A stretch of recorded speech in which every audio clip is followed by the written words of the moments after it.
నార్సింగ్లోని మూసీ నదిని ఆక్రమించి నిర్మిస్తున్న శ్రీ ఆదిత్య లగ్జరీ అపార్ట్మెంట్స్ వద్ద తెలంగాణ జాగృతి అధ్యక్షురాలు కవిత ఆందోళన చేపట్టారు. రియల్ ఎస్టేట్ వెంచర్పై చర్యలు తీసుకోవాలని డిమాండ్ చేశారు. గాంధీ సరోవర్ ప్రాజెక్టులో భాగంగా ప్రజల నివాసాలు తొలగిస్తామని చెప్తున్న కాంగ్రెస్ ప్రభుత్వానికి పేదల ఇండ్లు కూల్చేసే హైడ్రాకు ఈ అక్రమ వెంచర్ కనిపించడం లేదా అని ప్రశ్నించారు. పెద్ద బాబుల బిల్డింగ్లను వదిలిపెట్టి పేదవాళ్ళ బిల్డింగ్లను కూలగొట్టడం అన్యాయం. బీఆర్ఎస్ ప్రభుత్వం ఇచ్చినటువంటి ఆ పర్మిషన్ను కాంగ్రెస్ కొనసాగిస్తుంది. ఆనాడు జరిగిన అవినీతిని వీళ్ళు కూడా ఈనాడు కొనసాగించడం అల్టిమేట్గా పెద్దల పక్షాన ప్రభుత్వాలు ఉన్నాయని చెప్తున్నారు.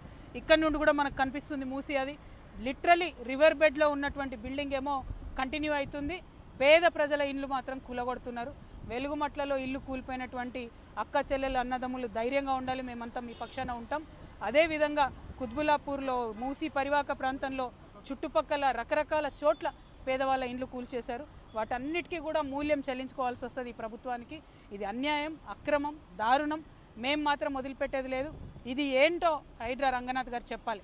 ఇవాళ కాకపోతే రేపన్న బుల్డోజర్ తీసుకొని వారు అక్కడికి వెళ్తేనే ఈ ప్రభుత్వం ప్రజల పక్షాన పనిచేస్తుందని చెప్పి నమ్ముతాం. లేకపోతే అవసరమైతే లీగల్గా కూడా ఫైట్ చేస్తాం.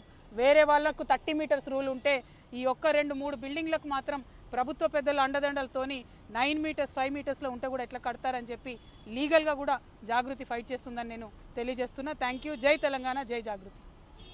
గ్రహణం పట్టింది కాబట్టి ఈ గ్రహణం టైంలో మనం ఆ గ్రహణాన్ని వీడగొట్టడానికి మరి ఇక్కడికి వచ్చి ప్రొటెస్ట్ చేస్తూ ఉన్నాం. ఎందుకంటే మనం జనం బాటలో భాగంగా అనేక కంప్లైంట్లు ఇచ్చున్నాం హైడ్రాకి పెద్దవాళ్ళ మీద. కుత్బుల్లాపూర్లో పోయి పేదవాళ్ళ ఇండ్లు గులగొట్టిరు. నిన్నటికి నిన్న ఖమ్మంలో వెలుగుమట్లలో పోయి పేదవాళ్ళ ఇండ్లు గులగొట్టిరు. మూసీ నది చుట్టుపక్కల కూడా పేదవాళ్ళ ఇండ్లు గులగొట్టిరు.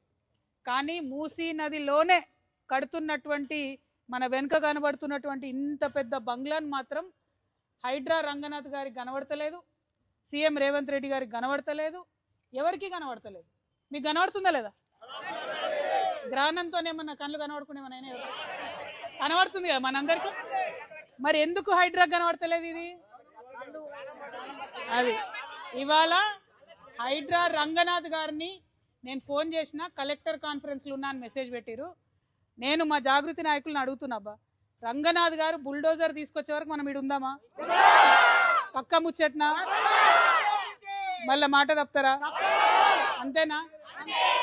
సో అప్పుడు ఎప్పుడు కమిషనర్ గారు కాల్ చేసినా కూడా అప్పుడు బుల్డోజర్ తీసుకొని రమ్మని చెప్తాం.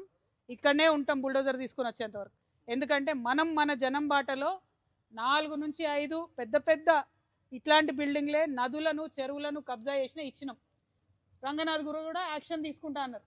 ఎక్కడ యాక్షన్ తీసుకోలే. యాక్షన్ ఎక్కడ తీసుకున్నారు? ఖమ్మంలో వెలుగుమట్లలో 600 మంది పేద ప్రజలను అక్రమంగా భూదాన్ ల్యాండ్లకి వెళ్ళి తీసి బయటేసారు. ఖచ్చితంగా ఖమ్మం కూడా పోతాం ఒకరోజు. కానీ ఇవాళ ఇక్కడ మూసీ నదిలో ఆ పక్కన మధు పార్క్ రిడ్జ్ అనేటటువంటి మధ్యతరగతి వాళ్ళు కట్టుకున్నటువంటి అపార్ట్మెంట్స్ ఉన్నాయి. ఆ అపార్ట్మెంట్ కట్టి 20 ఏళ్ళు అయింది. అక్కడికి పోయి అది తీసేయమని లొల్లి పెడుతున్నారు. కానీ ఇది ఇప్పుడిప్పుడే కడుతురు కదా, దీంట్లో ఎవరికి నష్టం జరగలే కదా. మరి ఇప్పుడిప్పుడే మూసీ నదిలో కడుతుంటే ఎందుకు దీన్ని ముట్టుకుంటలేరు? మాకు ఈ ప్రైవేట్ వాళ్ళతోనేం పంచాయతీ లేదు. ఖచ్చితంగా ప్రభుత్వంతోనే మా పంచాయతీ. పర్మిషన్ ఇచ్చింది బీఆర్ఎస్ ప్రభుత్వం. కాంగ్రెస్ వచ్చినాక 6 నెలలు ఆపిన్రు. తర్వాత ఆమ్యామ్య తర్వాత మళ్ళీ వర్క్ స్టార్టెడ్. కాబట్టి ఇవాళ మేము ఒకటే అడుగుతున్నాం, న్యాయం అందరికి ఒకటే ఉండాలి. ఫైట్ చేద్దామా? పక్కా ముచ్చట్నా? పక్కా చేతులు ఎత్తురాబా, పిడికిలు బిగించురాబా. జై తెలంగాణ, జై తెలంగాణ.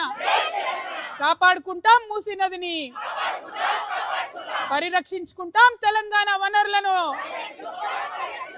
జై తెలంగాణ, జై జాగృతి, జై జాగృతి, జై తెలంగాణ.